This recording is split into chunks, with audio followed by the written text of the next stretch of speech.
I want you to, for a moment, think about playing a game of Monopoly. Except in this game, that combination of skill, talent, and luck that help earn you success in games as in life has been rendered irrelevant because this game's been rigged, and you've got the upper hand. You've got more money, more opportunities to move around the board, and more access to resources. And as you think about that experience, I want you to ask yourself, how might that experience of being a privileged player in a rigged game change the way that you think about yourself and regard that other player? So we ran a study on the UC Berkeley campus to look at exactly that question. We brought in more than 100 pairs of strangers into the lab, and with the flip of a coin, randomly assigned one of the two to be a rich player in a rigged game. They got 2 times as much money. When they passed go, they collected twice the salary, and they got to roll both dice instead of one, so they got to move around the board a lot more. And over the course of 15 minutes, we watched through hidden cameras what happened. And what I want to do today for the first time is show you a little bit of what we saw. You're going to have to pardon the sound quality in some cases because, again, these were hidden cameras. So we've provided subtitles. How many 500s did you have? Just one. Are you serious? Yeah. I have 3. I don't know why they gave me so much. Okay, so it was quickly apparent to players that something was up. One person clearly has a lot more money than the other person, and yet, as the game unfolded, we saw very notable differences and dramatic differences begin to emerge between the two players. The rich player started to move around the board louder, literally smacking the board with their piece as he went around. We were more likely to see signs of dominance and nonverbal signs of displays of power and celebration among the rich players. All right, we had a bowl of pretzels positioned off to the side. It's on the bottom right corner there. That allowed us to watch participants' consummatory behavior. So we're just tracking how many pretzels participants eat.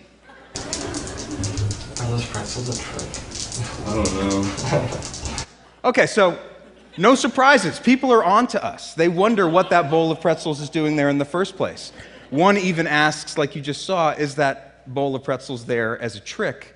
And yet, despite that, the power of the situation seems to inevitably dominate, and those rich players start to eat more pretzels. I want to try pretzels.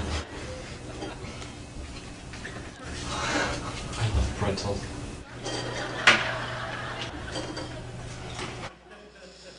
And as the game went on, one of the really interesting and dramatic patterns that we observed begin to emerge was that the rich players actually started to become ruder toward the other person. Less and less sensitive to the plight of those poor players, and more demonstrative of their material success. More likely to showcase how well they're doing. I have some money. I have money for everything. You owe me $24 before. Lose all your money soon. I don't buy it. I mean, I have so much money. I have so much money, it takes me forever. I'm gonna buy out this whole board. You're gonna run out of money soon. I'm pretty much untouchable at this point. Okay, and here's what I think was really interesting, is that at the end of the 15 minutes, we asked the players to talk about their experience during the game. And when the rich players talked about why they'd inevitably won in this rigged game of Monopoly,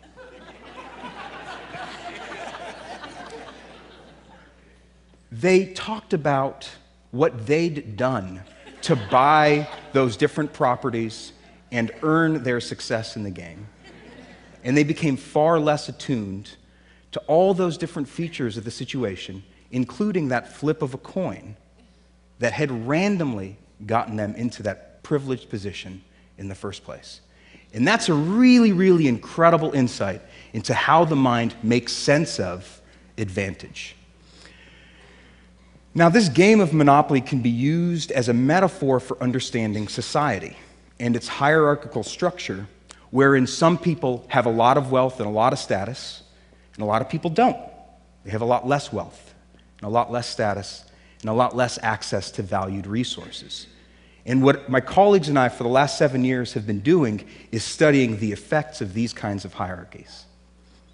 What we've been finding across dozens of studies and thousands of participants across this country is that as a person's levels of wealth increase, their feelings of compassion and empathy go down.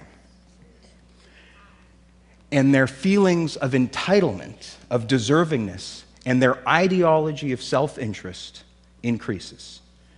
In surveys, we found that it's actually wealthier individuals who are more likely to moralize greed being good, and that the pursuit of self-interest is favorable and moral. Now, what I want to do today is talk about some of the implications of this ideology of self-interest, talk about why we should care about those implications, and end with what might be done. Some of the first studies that we ran in this area looked at helping behavior, something social psychologists call prosocial behavior. And we were really interested in who's more likely to offer help to another person, someone who's rich or someone who's poor. In one of the studies, we bring in rich and poor members of the community into the lab and give each of them the equivalent of $10. And we told the participants that they could keep these $10 for themselves, or they could share a portion of it, if they wanted to, with a stranger who's totally anonymous. They'll never meet that stranger, and the stranger will never meet them. And we just monitor how much people give. Individuals who made $25,000, sometimes under $15,000 a year, gave 44% more of their money to this stranger than did individuals making $150,000, $200,000 a year. We've had people play games to see who's more or less likely to cheat to increase their chances of winning a prize. In one of the games, we actually rigged a computer so that die rolls over a certain score were impossible. You couldn't get above 12 in this game. And yet, the richer you were, the more likely you were to cheat in this game to earn credits toward a $50 cash prize, sometimes by 3 to 4 times as much. We ran another study where we looked at whether people would be inclined to take candy from a jar of candy that we explicitly identified as being reserved for children, participating. I'm not kidding. I know it sounds like I'm making a joke. We explicitly told participants, this jar of candy is for children participating in a developmental lab nearby. They're in studies. This is for them. And we just monitored how much candy participants took. Participants who felt rich took 2 times as much candy as participants who felt poor. We've even studied cars, not just any cars, but whether drivers of different kinds of cars are more or less inclined to break the law. In one of these studies, we looked at whether drivers would stop for a pedestrian that we had posed waiting across at a crosswalk. Now, in California, as you all know, because I'm sure we all do this, it's the law to stop for a pedestrian who's waiting to cross. So here's an example of how we did it. That's our Confederate off to the left, posing as a pedestrian. He approaches as the red truck successfully stops. In typical California fashion, it's overtaken by the bus, who almost runs our pedestrian over. Now, here's an example of a more expensive car, a Prius, driving through, and a BMW doing the same. So we did this for hundreds of vehicles on several days, just tracking who stops and who doesn't. What we found was that as the expensiveness of a car increased, the driver's tendencies to break the law increased as well. None of the cars in our least expensive car category broke the law. Close to 50% of the cars in our most expensive vehicle category broke the law. We've run other studies finding that wealthier individuals are more likely to lie in negotiations, to endorse unethical behavior at work, like stealing cash from the cash register, taking bribes, lying to customers.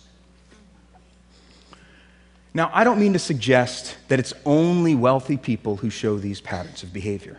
Not at all. In fact, I think that we all, in our day-to-day, minute-by-minute lives, struggle with these competing motivations of when or if to put our own interests above the interests of other people. And that's understandable because the American dream is an idea in which we all have an equal opportunity to succeed and prosper as long as we apply ourselves and work hard. And a piece of that means that sometimes you need to put your own interests above the interests and well-being of other people around you. But what we're finding is that the wealthier you are, the more likely you are to pursue a vision of personal success, of achievement and accomplishment to the detriment of others around you. Here I've plotted for you the mean household income received by each fifth and top 5% of the population over the last 20 years.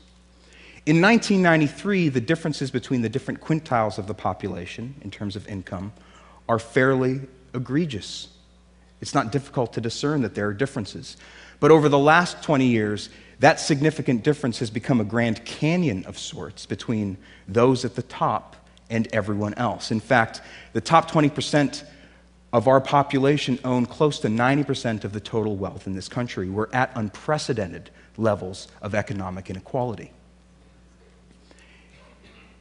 What that means is that wealth is not only becoming increasingly concentrated in the hands of a select group of individuals, but the American dream is becoming increasingly unattainable for an increasing majority of us.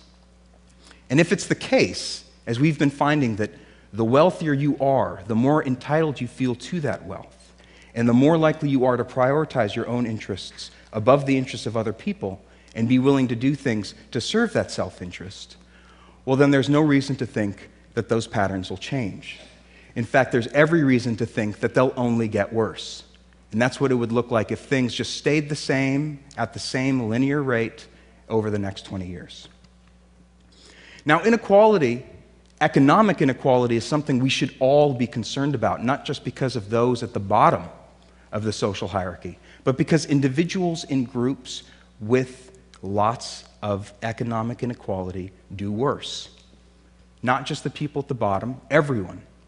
There's a lot of really compelling research coming out from top labs all over the world showcasing the range of things that are undermined as economic inequality gets worse. Social mobility, things we really care about, physical health, social trust, all go down as inequality goes up. Similarly, negative things in social collectives and societies. Things like obesity and violence, imprisonment and punishment are exacerbated as economic inequality increases. Again, these are outcomes not just experienced by a few, but that resound across all strata of society. Even people at the top experience these outcomes. So, what do we do? This cascade of self-perpetuating, pernicious, negative effects could seem like something that's spun out of control, and there's nothing we can do about it. Certainly nothing we as individuals could do. But in fact, we've been finding in our own laboratory research that small psychological interventions, small changes to people's values, small nudges in certain directions can restore levels of egalitarianism and empathy. For instance, reminding people of the benefits of cooperation or the advantages of community cause wealthier individuals to be just as egalitarian as poor people.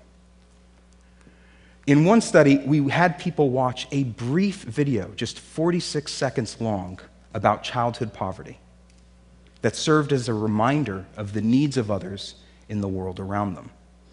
And after watching that, we looked at how willing people were to offer up their own time to a stranger presented to them in the lab who was in distress. After watching this video, an hour later, rich people became just as generous of their own time to help out this other person, a stranger, as someone who's poor, suggesting that these differences are not innate or categorical, but are so malleable to slight changes in people's values and little nudges of compassion and bumps of empathy. And beyond the walls of our lab, we're even beginning to see signs of change in society. Bill Gates, one of our nation's wealthiest individuals, in his Harvard commencement speech, talked about the problem facing society of inequality as being the most daunting challenge. and talked about what must be done to combat it, saying, humanity's greatest advances are not in its discoveries, but in how those discoveries are applied to reduce inequity. And there's the Giving Pledge, in which more than 100 of our nation's wealthiest individuals are pledging half of their fortunes to charity. And there's the emergence of dozens of grassroots movements, like We Are the 1%, the Resource Generation, or Wealth for Common Good, in which the most privileged members of the population, members of the 1% and elsewhere, people who are wealthy, are using their own economic resources, adults and youth alike. That's what's most striking to me.